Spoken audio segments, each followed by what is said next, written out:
History is often taught as a series of accidents, a chaotic collection of great men making choices and civilizations rising or falling by the whims of fate. But when you strip away the flags, the languages, and the ideologies, a cold, mechanical architecture emerges beneath the surface of the last 5 centuries.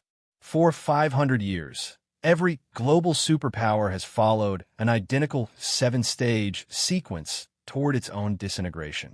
It is a process as predictable as a law of physics, a thermodynamic cycle, where the very energy used to build an empire eventually becomes the heat that melts it down.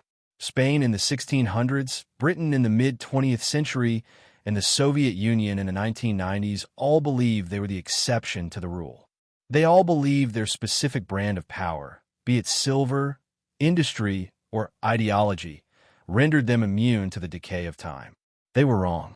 Today, the global landscape suggests that the current hegemon is not merely facing a temporary crisis, but is navigating the final stages of this exact same historical trajectory. Before we dissect the mechanics of this inevitable decline, I invite you to join our investigation. If you value deep dive analysis into the systems that govern our world, please subscribe to the channel and hit the like button. Your engagement allows us to continue producing these long-form investigative documentaries that look beneath the surface of headlines. We are witnessing a systemic shift that most are unequipped to understand. This isn't speculation about some uncertain future. This is pattern recognition across half a millennium of documented history. By the end of this video, you will not only see the 7 stages clearly, but you will understand why Stage 6, the loss of reserve currency status, is the ultimate point of no return and exactly how close the United States is to crossing that threshold. The numbers do not lie, and the precedents are absolute. Spain collapsed over decades, Britain over years, and the Soviet Union in less than 1,000 days.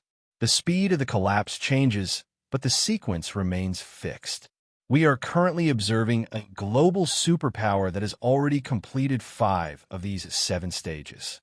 To understand what happens next, we must first understand the structural trap that has claimed every empire since the Renaissance. This is not a prediction of what might happen. It is an explanation of why systems always behave this way.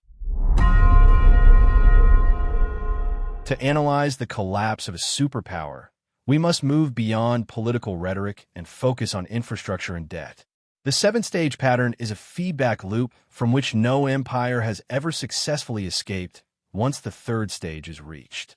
It begins with military overextension, where the cost of maintaining global dominance exceeds the economic benefit of that dominance.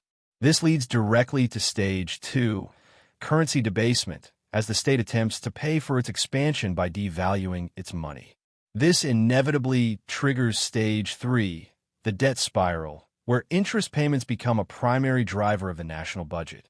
As the financial system fractures, the empire enters Stage 4, the loss of productive capacity, as it begins to import what it once manufactured. This hollows out the middle class, leading to Stage 5, social decay and internal friction. Stage 6 is the systemic tipping point, the loss of reserve currency status.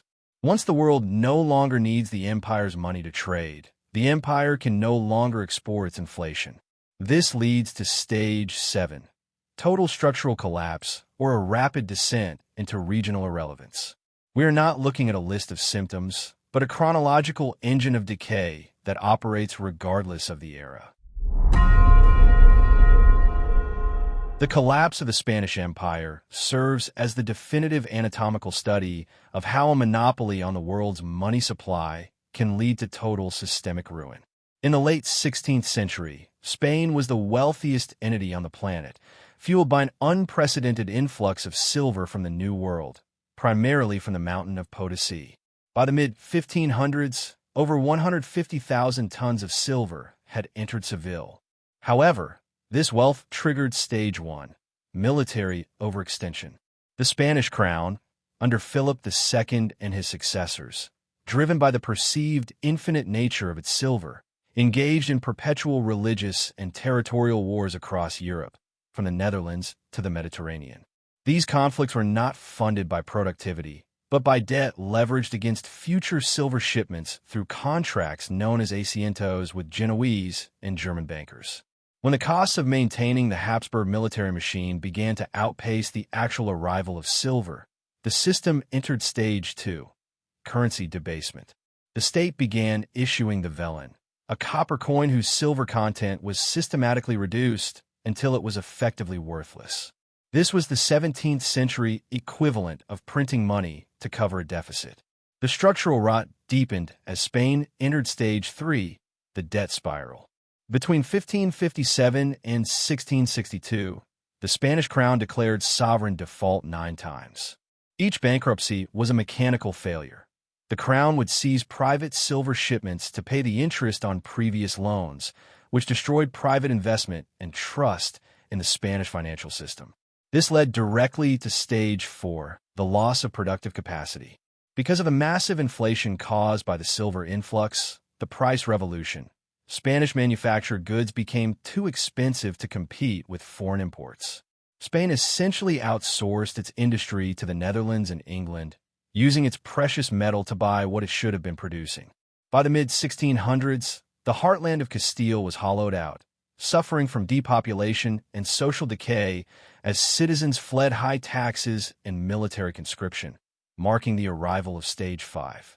The once dominant empire had become a consumer society with no internal engine of growth. By 1659, with the Treaty of the Pyrenees, the world recognized that the Spanish system was broken. The silver remained, but the capacity to use it to sustain power had vanished. Spain had completed all 7 stages, moving from the pinnacle of global power to a hollowed-out state that would never again dictate the terms of European order. The British Empire provides the most clinical example of Stage 6, the loss of reserve currency status. In 1913, the British pound sterling was the undisputed king of global trade, backed by the largest manufacturing base and the most powerful navy on Earth. However, the shock of World War I pushed Britain into Stage 1, military overextension, forcing the nation to borrow heavily from the United States. This was the first major fracture in the sterling system. By the end of World War II, the transformation was complete. Britain had gone from the world's largest creditor to its largest debtor. The debt spiral was no longer a theory. It was a daily reality as the UK struggled to pay back the Lend-Lease debts while trying to maintain its sprawling colonial outposts across India, Africa, and the Middle East. The internal infrastructure of the British Isles was crumbling, and the loss of productive capacity, Stage 4, was evident as the nation faced rationing and industrial stagnation well into the late 1940s. The once workshop of the world was now being outproduced by its own former colonies and its wartime allies.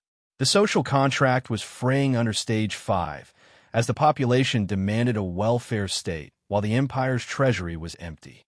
The turning point for Stage 6 occurred through a series of financial humiliations. First, at Bretton Woods in 1944, the pound was forced to share the global stage with the dollar. But the final execution happened in 1956 during the Suez Crisis. When Britain attempted a military intervention in Egypt without American approval, the United States threatened to sell off its massive holdings of British government bonds. This would have triggered a total collapse of the pound and forced a sovereign default. Faced with financial annihilation, Britain was forced to withdraw. It was the moment the world realized that the pound was no longer a global reserve currency, but a regional one. Within years, the British Empire disintegrated, not because of a single lost war, but because the underlying financial architecture could no longer support the weight of its military and social commitments. By 1954, the pattern was complete, leaving Britain as a middle-tier power whose currency was a shadow of its former self. The Soviet Union's collapse demonstrates Stage 7, the speed of the final fall. While Spain and Britain took decades or centuries to decline, the Soviet system disintegrated in approximately 900 days once the structural breaking point was reached. The USSR was the victim of extreme military overextension, spending between 15% and 20% of its total GDP on defense during the height of the Cold War to maintain parity with the West. This massive misallocation of resources led to a total loss of productive capacity in the civilian sector. While the military produced cutting-edge missiles, the domestic economy could not provide basic consumer goods or maintain a functioning agricultural system. This imbalance created a hollow shell of an empire where the infrastructure was failing and the social decay was manifesting as deep public cynicism and a total loss of trust in the state's currency. By the late 1980s, the Soviet Union had entered a terminal debt spiral, relying on Western loans and oil exports to feed its population. When oil prices collapsed, the regime's ability to mask its structural failure vanished. The transition from Stage 5, social decay, to Stage 7, total collapse, happened with terrifying velocity. Between 1989 and 1991, the central authority simply ceased to function as the cost of maintaining the system exceeded its revenue. The Soviet case proves that a superpower can appear monolithic and indestructible right until the moment it disappears. There was no slow fade like the British. There was only a rapid, catastrophic phase shift. The architecture of the system reached a point where it could no longer support its own weight, and the entire structure entered freefall. This 900-day window from the first cracks in the Berlin Wall to the lowering of the Soviet flag over the Kremlin shows that Stage 7 is not a negotiation. It is a mechanical reset of a system that has run out of energy. The fourth stage of imperial collapse is often masked by a booming financial sector, but beneath the surface, the physical foundation of the empire is eroding.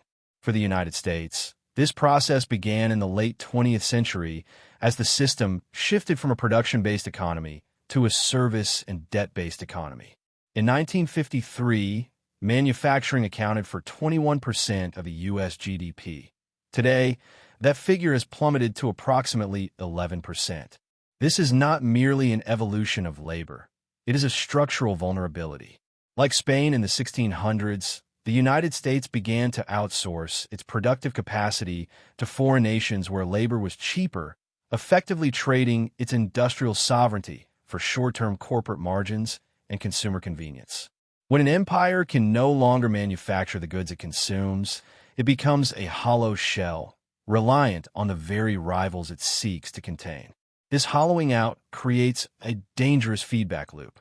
As the domestic industrial base vanishes, the empire loses the ability to innovate in the physical world, focusing instead on financial engineering and digital abstractions. The result is a trade deficit that has become a permanent feature of the American system, now exceeding $800 billion annually. This deficit is only sustainable as long as the rest of the world is willing to accept the empire's debt in exchange for real goods. However, the loss of productive capacity means that in a systemic crisis or a major conflict, the empire no longer possesses the internal machinery to pivot or sustain itself. The reliance on global supply chains for everything from antibiotics to microchips is the hallmark of Stage 4. It is the stage where the empire stops being a builder and starts being a consumer, financing its lifestyle by leveraging the prestige of its past and the dominance of its currency.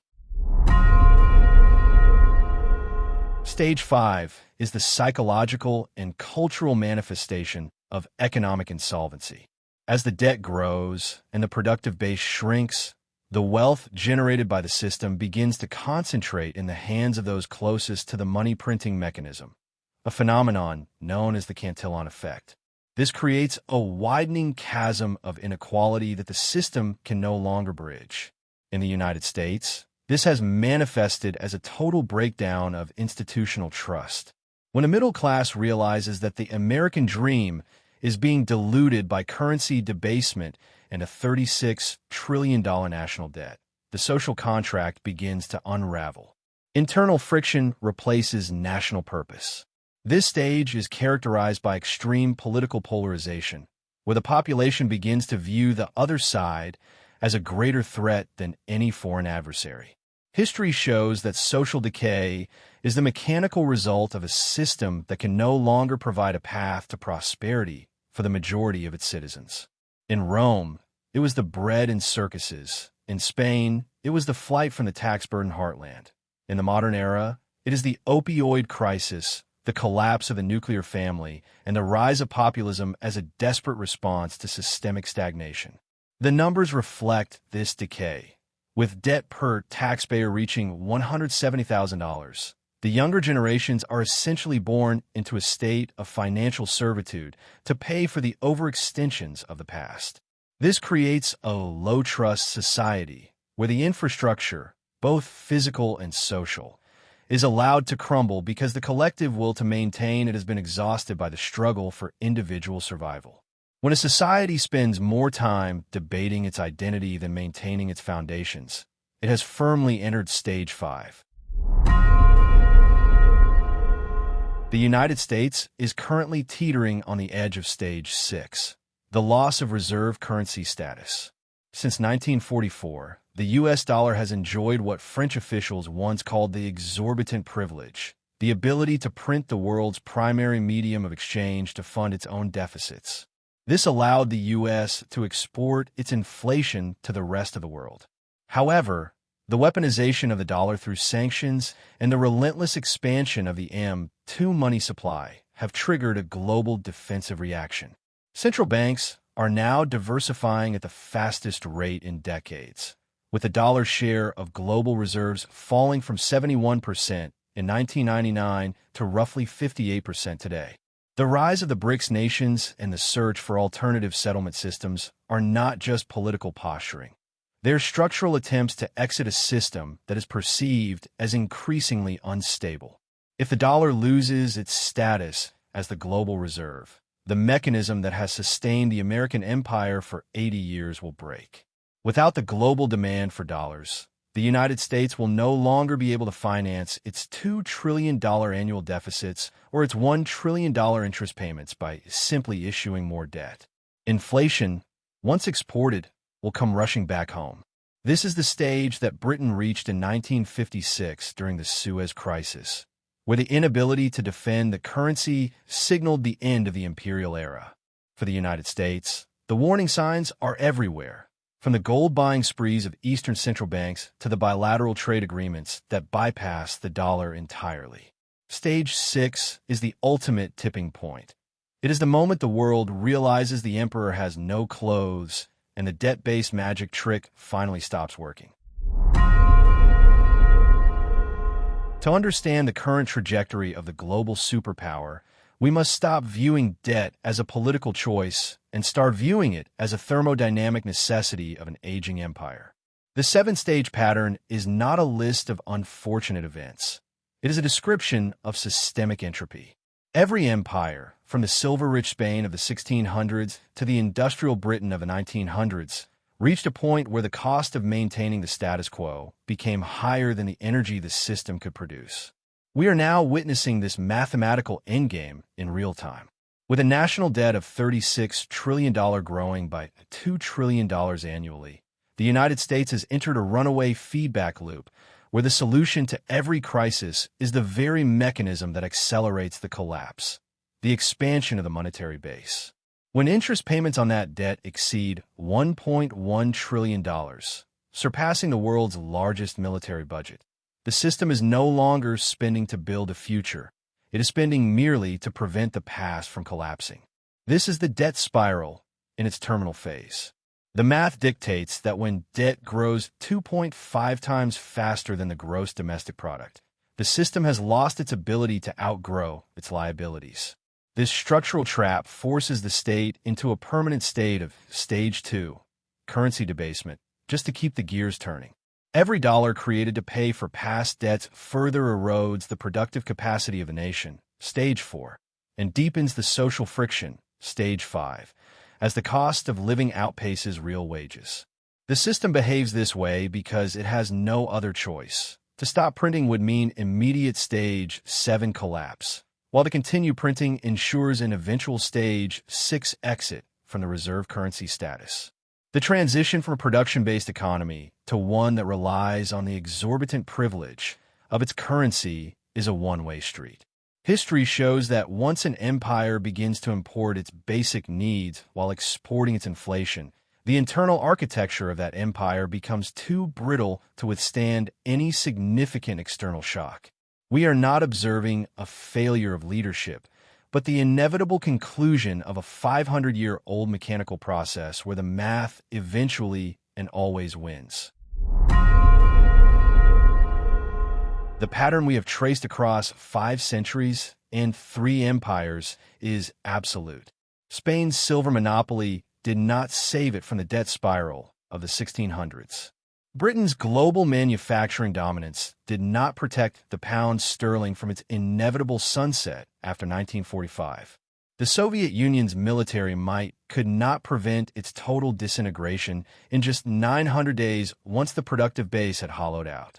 Each of these superpowers believed their specific circumstances made them exceptional, yet each followed the 7-stage sequence to its logical conclusion.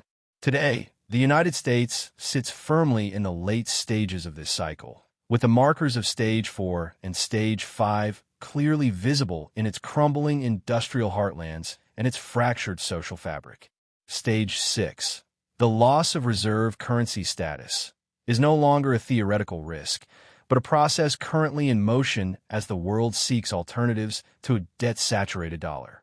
History does not provide us with an exact date for the final phase shift, but it provides us with the sequence.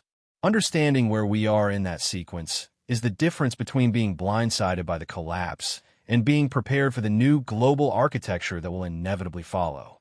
The math of $36 trillion in debt and a $2 trillion annual deficit is unsustainable. The system will reset, as it always has for 500 years. If you found this investigation into the structural mechanics of history valuable, please consider subscribing to the channel and liking the video. Your support allows us to continue looking beneath the numbers to explain the forces that truly shape our world. We're not explaining what might happen. We're explaining why systems always behave this way. Understanding the pattern is the first step toward surviving the transition. Thank you for watching, and stay vigilant as the pattern continues to unfold. See you in the next video.